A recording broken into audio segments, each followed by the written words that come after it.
سورہ انعام کی آیت نمبر 83 سے آج کا ہمارا درس شروع ہو رہا ہے۔ اس سے پہلے بیان ہوا کہ اللہ تعالیٰ نے جناب ابراہیم علیہ السلام کو یہ شرف بخشا کہ انہوں نے ستارہ پرستوں کو دیکھا تو انہوں نے کہا میں اس کو رب نہیں مانتا، ستارہ رب تو نہیں ہے۔ چاند کو دیکھا، سورج کو دیکھا، ساری قوم شرک میں ہے، بت پرستی میں ہے، اور کوئی درختوں کو پوج رہا ہے، کوئی پتھروں کو پوج رہا ہے، لیکن آپ نے کہا میں ڈوب جانے والوں کو رب نہیں مانتا، میرا رب وہ ہے جس نے یہ ساری کائنات کو پیدا فرمایا ہے۔ تو دلائل کے ساتھ آپ نے ان کا رد کیا۔ اب یہاں سے اس رکوع سے ارشاد ہو رہا ہے اور یہ تھی ہماری وہ قوی دلیل، وَتِلْكَ حُجَّتُنَا، حجت دلیل، یہ تھی ہماری وہ مضبوط قوی دلیل، آتَيْنَاهَا إِبْرَاهِيمَ عَلَىٰ قَوْمِهِ، جو ہم نے ابراہیم کو ان کی قوم کے مقابلہ میں عطا کی۔ اللہ تعالیٰ نے ابراہیم علیہ السلام پر جو انعام فرمایا نا، اس کا یہاں پر ذکر فرمایا۔ وہ انعام کیا ہے؟ انہیں مضبوط دلیل عطا فرمائی۔ ان کے پاس حقیقی دلائل تھے، مضبوط دلائل تھے۔ ان دلائل کی روشنی میں انہوں نے قوم کا مقابلہ کیا۔ اب وہاں اگر یہی نظام ہوتا جس نظام کے تحت ہم گوگل پر سرچنگ کرتے ہیں، ہم ایک چیز لکھتے ہیں، سرچ کرتے ہیں، دیکھتے ہیں جس مسئلے کے حق میں زیادہ تائید ہوتی ہے ہم اس کو چوز کر لیتے ہیں۔ ہو سکتا ہے وہ زیادہ لوگ غلط ہوں، زیادہ لوگوں کا کسی ایک سمت میں ہونا یا ایک موقف پر زیادہ کمنٹس آنا اس بات کی دلیل نہیں ہوتا کہ یہ درست ہے۔ دلیل سٹرونگ ہونی چاہیے۔ ایک نظریہ ہے، اس کے تائید کنندگان بہت زیادہ ہیں، تو یہ اس بات کی دلیل نہیں چونکہ اس کی تائید کرنے والے لوگ زیادہ ہیں لہٰذا یہ صحیح ہے۔ اگر یہ درست ہوتا تو ہمارے ہی انتخاب سے، ہمارے ہی چناؤ سے شرابی کبابی ظالم اوپر آتے ہیں۔ تو عددی اعتبار سے لوگوں کا ایک سمت میں زیادہ ہونا درست ہونے کی دلیل نہیں ہے۔ ابراہیم علیہ السلام اکیلے تھے، مقابلے میں ساری قوم تھی۔ کتنے لوگ تھے وہ؟ 2 لاکھ سے زیادہ تھے۔ مختلف تحقیقات ہیں، 2-2.5 لاکھ کے راؤنڈ اباؤٹ وہ لوگ تھے۔ اب ان سب کا موقف تھا کہ ہم جو کام کر رہے ہیں ہمارے سارے پہلے یہی کام کرتے تھے لہٰذا یہ غلط نہیں ہے۔ اور ابراہیم علیہ السلام کہتے تھے کہ تم سب گمراہی کی طرف جا رہے ہو۔ اکیلے ابراہیم علیہ السلام، اکیلے۔ اقبال نے ایسے ہی کہا تھا، یہ دور اپنے براہیم کی تلاش میں ہے، صنم کدا ہے جہاں لا الہ الا اللہ۔ وہاں سب صنم کدا تھا، اکیلے ابراہیم علیہ السلام۔ آپ کے والد گرامی موحد تھے لیکن چچا مشرک ہے، سب لوگ مشرک ہیں، قوم کے لوگ مشرک ہیں، شرک کر رہے ہیں۔ تو اللہ فرماتا ہم نے ان کو حجت عطا فرمائی، مضبوط دلیل عطا فرمائی۔ تو ہمارے پاس بھی آج کے دور میں ایک چیز کو درست ماننے کے لیے یہی ہوتا ہے کہ بھئی جدھر لوگ زیادہ ہیں، جدھر زیادہ تائید کرنے والے ہیں، تو یہ نہیں دیکھنا کتنے بندے کس طرف ہیں، یہ دیکھنا ہے قرآن کیا کہہ رہا ہے۔ ہمارے لیے سب سے مضبوط دلیل اللہ کا قرآن ہے، نبی پاک علیہ السلام کی سنت ہے، اجماع امت ہے، قیاس ہے۔ 4 دلیلیں ہیں، 4 بنیادیں ہیں جن سے سارے مسائل کا استنباط ہوتا ہے۔ تو اللہ تعالیٰ نے فرمایا ہم نے انہیں قوم کے خلاف مضبوط دلائل عطا فرمائے جن کا ذکر پچھلے رکوع میں گزر چکا ہے۔ نرفع درجات من نشاء، ہم جس کو چاہتے ہیں بلند درجات عطا فرما دیتے ہیں۔ یہ درجوں کی بلندی اللہ عطا فرماتا ہے۔ کس اعتبار سے اللہ تعالیٰ بلند فرماتا ہے. کسی کو مال میں بلند کر دیا، کسی کو حسن و جمال میں بلند کر دیا، کسی کو علم و حکمت میں بلند کر دیا، کسی کو دانائی میں بلند کر دیا. اور یہاں جس بلندی کی بات ہو رہی ہے وہ دلائل کی ہے. اللہ نے ابراہیم علیہ السلام کو دلائل عطا فرمائے اور وہ ہمت عطا فرمائی کہ سارے مخالف ہیں، تنے تنہا اللہ کا خلیل کھڑا ہے، کسی کی پرواہ نہیں. یہ درجات اللہ تعالیٰ نے سیدنا ابراہیم علیہ السلام کو عطا فرمائے. ان ربک حکیم علیم، بے شک آپ کا رب بہت حکمت والا، خوب جاننے والا ہے. جس کو جو دیتا ہے اس کو پتہ ہے اس کو یہی دینا ہے. ہم دیکھتے ہیں نا کہ میرے پاس یہ چیز نہیں ہے، فلاں کے پاس ہے، اس کے پاس کیوں ہے، میرے پاس کیوں نہیں ہے؟ اللہ فرماتا ہے ان ربک حکیم علیم، بھئی تمہارا رب جو ہے نا وہ حکمت والا بھی ہے، جاننے والا بھی ہے. اس کو پتہ ہے کس کو کیا دینا ہے. وہ چیزوں کی غلط تقسیم ہو تو ہمارے ہاں ایک کہاوت ہے کہ بندر کے ہاتھ میں ماچس آئی تو جنگل کو آگ لگا دی. یہ کب ہوتا ہے کہ جس کو جو چیز نہیں دینی چاہیے تھی اس کو دے دی، جس کو جہاں نہیں بٹھانا تھا وہاں بٹھا دیا، جس کو جو اختیار نہیں ہونا چاہیے تھا وہ اس کو دے دیا. تو اللہ کے ہاں ایسا نہیں ہے. اللہ جس کو جو عطا فرماتا ہے وہ حکیم و خبیر ہے. کبھی کسی کو دیتا ہے تاکہ اس میں لوگوں کا بھلا ہو، اور کبھی کسی کو کچھ دیتا ہے کہ اس میں اس کی آزمائش ہو. تو اللہ تعالیٰ جو تقسیم فرماتا ہے اس کی پرفیکٹ تقسیم ہوتی ہے. اب جناب ابراہیم علیہ السلام نے بڑی محنت کی، لوگ ماننے کی بجائے، دلائل ماننے کی بجائے آگے سے مخالف ہو گئے، جان کے دشمن بن گئے. ساری قوم آگ جلا رہی ہے اور سب اس آگ جلانے کو نیکی کا کام سمجھ کے کر رہے ہیں. اللہ کے خلیل کو شہید کرنے کا ارادہ ہے، لیکن اس کو نیت کیا ہے؟ نیکی والی نیت ہے. آج بھی دنیا جہان میں بے شمار غلط کام ہو رہے ہیں. بڑی بڑی NGOs millions dollars کی انویسٹمنٹ کر رہی ہیں اور اس کو نیکی کا کام سمجھ رہی ہیں، حالانکہ یہ سب کام جو کتابوں کی تعلیمات اس کے خلاف ہیں. LGBTQ پر انویسٹمنٹ کتنی ہو رہی ہے؟ میڈیا، مین سٹریم میڈیا پر بڑا خرچ ہو رہا ہے. آپ کو پتہ نہیں، آپ کے اشتہارات پر خرچ ہو رہا ہے. آپ کے جو اشتہار چلتے ہیں نا، مختلف کمپنیز کے جو ایڈ چلتے ہیں، اس پر انویسٹمنٹ ہو رہی ہے کہ کس انداز میں آپ نے مشہوری کس چیز کی دینی ہے اور اس کے پس منظر میں آپ نے کیا ذہن بنانا ہے لوگوں کا، اور کس طرح آپ نے LGBT کو فروغ دینا ہے. اللہ تعالیٰ ہمیں بچائے. تو ان لوگوں کا بھی یہ طریقہ تھا، اللہ کی خلیل کو شہید کرنے کے لیے نیکی سمجھ کر ساری قوم ایک کام کر رہی ہے، آگ جلا رہی ہے، اور ایک ابراہیم تنے تنہا ہے، مقابلہ کر رہے ہیں. اب جو انہوں نے محنت کی، چاہیے تو یہ تھا کہ لوگ قدر کرتے کہ ابراہیم علیہ السلام نے ہماری خاطر اتنی محنت کی، لیکن لوگوں نے قدر نہیں کی. اچھا، لوگوں نے قدر نہیں کی، نہ کریں. لوگوں کے لیے انہوں نے کیا بھی نہیں تھا، انہوں نے تو رب کے لیے کیا تھا. رب نے کتنی قدر کی. اب اگلی آیات میں اس چیز کا بیان ہو رہا ہے کہ ابراہیم خلیل اللہ علیہ السلام نے اپنے رب کی خاطر ساری قوم کا مقابلہ کیا تو اللہ نے کیا عطا فرمایا؟ فرمایا وَوَهَبْنَا لَهُ إِسْحَاقَ وَيَعْقُوبَ، اور ہم نے ابراہیم کو اسحاق بیٹا اور یعقوب پوتا عطا کیا.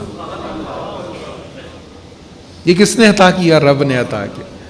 اسحاق بھی نبی ہیں، یعقوب بھی نبی ہیں، شانوں والے نبی. اسی یعقوب علیہ السلام کی اولاد میں اتنے انبیاء آئے کہ ایک بہت لمبی چین ہے. اس سب چین کو، اس سب سلسلے کو بنی اسرائیل کہا جاتا ہے. ہزاروں سال بنی اسرائیل میں انبیاء تشریف لاتے رہے اور پھر ان کی حکومت دنیا پر قائم رہی. تو یہ نعمت اللہ نے حضرت ابراہیم علیہ السلام کو عطا فرمائی. فرمایا کلن ہدینا، اور ہم نے سب کو ہدایت دی. ایک طرف ساری قوم ہے، 2-2.5 لاکھ لوگ ہیں، مان نہیں رہے. یہاں اللہ نے عظیم الشان بیٹا عطا فرمایا، نبی ہے. پوتا عطا فرمایا، وہ بھی نبی ہے. یعنی صرف اولاد نہیں عطا فرمائی بلکہ اولاد کو ہدایت بھی عطا فرمائی. اس لیے بزرگ فرماتے ہیں صرف یہ نہ کہا کرو کہ اللہ ہمیں اولاد عطا فرما، بلکہ کہا کرو اللہ نیک اولاد عطا فرما، صالح اولاد عطا فرما۔ پھر ارشاد ہے اور اس سے پہلے نوح کو ہدایت دی۔ حضرت نوح علیہ السلام حضرت ابراہیم علیہ السلام سے پہلے کے ہیں، آپ کے آبا میں سے ہیں، یعنی ابراہیم علیہ السلام حضرت نوح علیہ السلام کی اولاد میں سے ہیں، اور اس سے پہلے نوح کو ہدایت دی، اور ان کی اولاد میں سے داؤد اور سلیمان اور ایوب اور یوسف اور موسیٰ اور ہارون کو ہدایت دی۔ اب آگے جن کا ذکر ہو رہا ہے یہ سب ابراہیم علیہ السلام کی اولاد میں سے ہیں۔ تو کیا اللہ نے نعمتیں عطا فرمائی؟ ادھر قوم نہیں مان رہی، ادھر بہترین اولاد عطا فرمائی، اور ان میں عظیم الشان انبیاء کرام رسول عطا فرمائے۔ پھر اللہ تعالیٰ فرما رہا ہے وَكَذَلِكَ نَجْزِي الْمُحْسِنِينَ، بڑا پیارا جملہ ہے، اس کو بھولنا نہیں آپ نے۔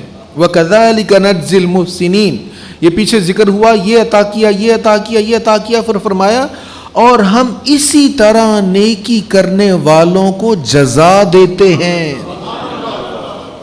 کون کہہ رہا ہے؟ رب کہہ رہا ہے ہم جزا دیتے ہیں۔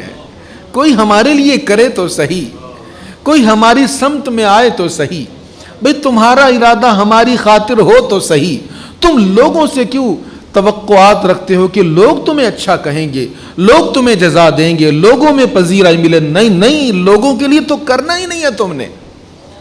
لوگوں کے لیے کرو گے تو پھر تو تم غلط ہی کرتے جاؤ گے، پھر تمہارے مائنڈ میں یہ ہوگا کہ میں وہ کروں جس کو لوگ پسند کریں۔ کرو وہ جس کو رب پسند کرتا ہے، اور جب رب کسی کام کو پسند فرما لے گا، قبول فرما لے گا، تو پھر وہ تمہارے اجر کو ضائع نہیں کرے گا۔ ان اللہ لا یضیع اجر المحسنین، اللہ تعالیٰ کسی نیکی کرنے والے کے اجر کو ضائع نہیں کرتا۔ فرمایا اسی طرح جیسے ہم نے ابراہیم علیہ السلام کو جزا دی، اسی طرح ہم نیکی کرنے والوں کو جزا دیتے ہیں۔ اور کیا کیا عطا فرمایا، اور زکریا اور یحییٰ اور عیسیٰ اور الیاس علیہم السلام، کل من الصالحین، یہ سب صالحین میں سے ہیں، یہ سب اللہ کے پیارے برگزیدہ انبیاء کرام علیہم السلام ہیں۔ وَإِسْمَاعِيلَ وَالْيَسَعَ وَيُونُسَ وَلُوطًا، اور اسماعیل اور الیسع اور یونس اور لوط علیہم السلام، وَكُلًّا فَضَّلْنَا، اور ہم نے سب کو فضیلت عطا فرمائی۔ کُلًّا فَضَّلْنَا، سب کو ہم نے فضیلت عطا فرمائی، علی العالمین، تمام جہان والوں پر، یعنی جن کا ذکر ہوا ان کو ان کے ادوار میں تمام جہان والوں پر ہم نے فضیلت عطا فرمائی۔ تو یہ فضیلت والی ہستیاں، فضیلت والے انبیاء اللہ تعالیٰ نے ابراہیم علیہ السلام کی اولاد میں رکھ دیے، اور ان کا یہاں پر ذکر فرمایا۔ اب یہ ساری باتیں اللہ تعالیٰ حضور علیہ السلام کو بتا رہا ہے کہ ایسے ایسے ابراہیم علیہ السلام کے ساتھ یہ واقعہ ہوا، پھر یہ واقعہ ہوا، پھر صبر کیا، تکلیف آئی، پھر ہم نے اس کی جزا اس طرح عطا فرمائی۔ حضور کو کیوں بتایا جا رہا ہے کہ اے حبیب آپ غمگین نہ ہوں۔ یہ مکہ شریف والے نہیں مانتے، نہ مانے، مدینہ شریف کے منافقین ہیں، یہود ہیں، عیسائی ہیں، نہیں مانتے، نہ مانے، انہوں نے رب کے لیے کیا، میں نے جزا دی انہیں۔ تو اے حبیب آپ بھی دل مضبوط رکھیں، اور جو انبیاء کرام کرتے رہے آپ بھی اسی طرح پیغام کو آگے پھیلاتے رہیں، پہنچاتے رہیں۔ وَمِنْ آبَائِهِمْ وَذُرِّيَّاتِهِمْ وَإِخْوَانِهِمْ، اور ان کے باپ دادا اور ان کی اولاد اور ان کے بھائیوں میں سے بعض کو ہدایت دی، اور ہم نے ان کو چن لیا اور ان سب کو صراط مستقیم کی ہدایت دی۔ اللہ اکبر۔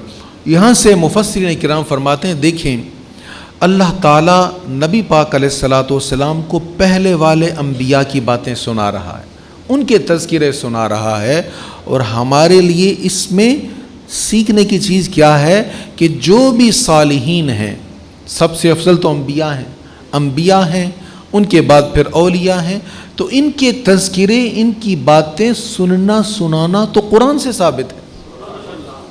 بالخصوص انبیاء کرام کی باتیں، ان کے تذکرے، اور انبیاء میں سب سے افضل تو ہمارے آقا ہیں نا، تو حضور کی باتیں تو ہونی چاہیے۔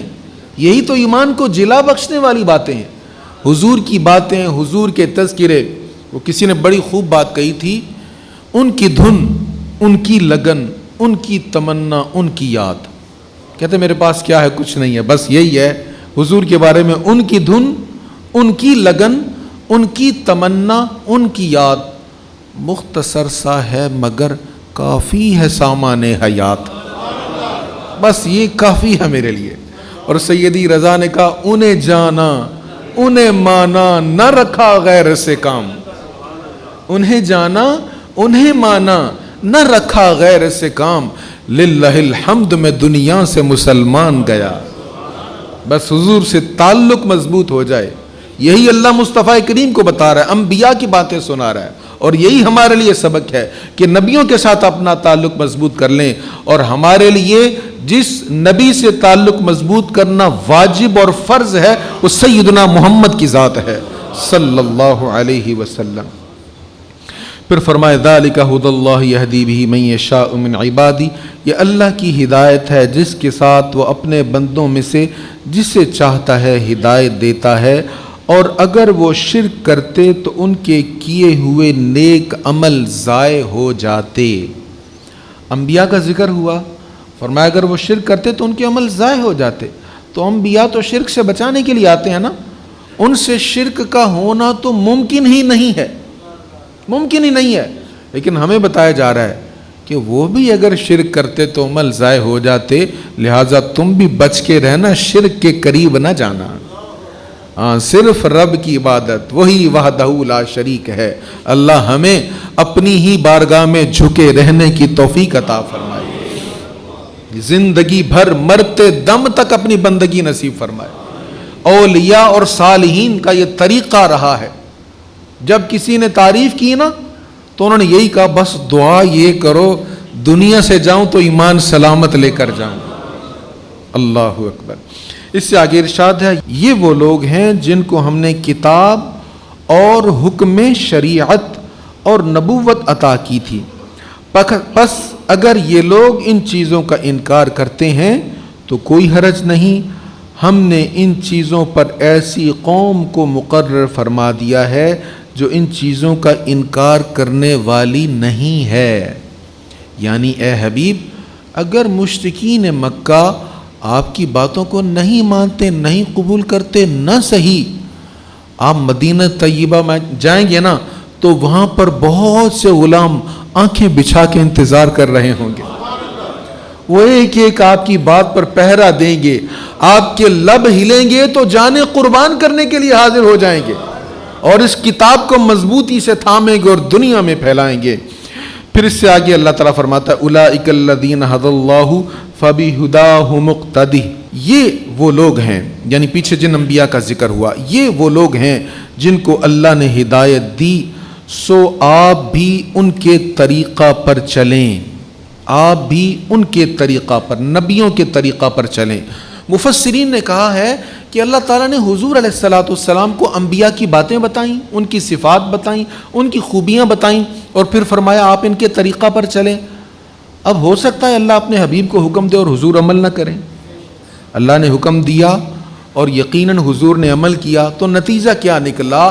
پہلے نبیوں میں جو جو خوبیاں تھیں وہ ساری حضور کی ذات میں موجود ہیں، جو جو صفات پہلے انبیاء میں موجود تھیں اللہ نے سب حضور کو اپنانے کا حکم فرمایا۔ تو جب حکم اللہ دینے والا ہے، توفیق اللہ دینے والا ہے، اپنے مصطفیٰ کی تربیت اللہ فرمانے والا ہے، مصطفیٰ کو بطور معلم پڑھانے والا خود رب العالمین ہے، تو نتیجہ یہی ہے کہ پہلے تمام نبیوں کو جو خوبیاں اللہ نے عطا فرمائیں وہ ساری کی ساری ذات مصطفیٰ میں ڈال دی۔ اسی لیے ہم کہتے ہیں سب سے اولا وہ اعلیٰ ہمارا نبی، سب سے بالا وہ والا ہمارا نبی، سارے اونچوں سے اونچا سمجھیے جسے، ہے اس اونچے سے اونچا ہمارا نبی۔ ارے جس کی 2 بوند ہیں کوثر و سلسبیل، ہے وہ رحمت کا دریا ہمارا نبی۔ غمزدوں کو رضا مجدہ دیجئے کہ ہے بے کسوں کا سہارا ہمارا نبی۔ فرمایا یہ وہی لوگ ہیں جن کو اللہ نے ہدایت دی ہے، سو آپ بھی ان کے طریقہ پر چلیں۔ آپ کہیے کہ میں اس تبلیغ اسلام پر تم سے کوئی معاوضہ طلب نہیں کرتا، یہ تو صرف تمام جہان والوں کے لیے نصیحت ہے۔ اسی پر آج کا رکوع ختم ہوا۔ اللہ تعالی ہمیں قرآن مجید پڑھنے، سمجھنے، اس پر عمل کرنے، اس کا ابلاغ کرنے کی توفیق نصیب فرمائے۔ وآخر دعوانا الحمد للہ رب العالمین۔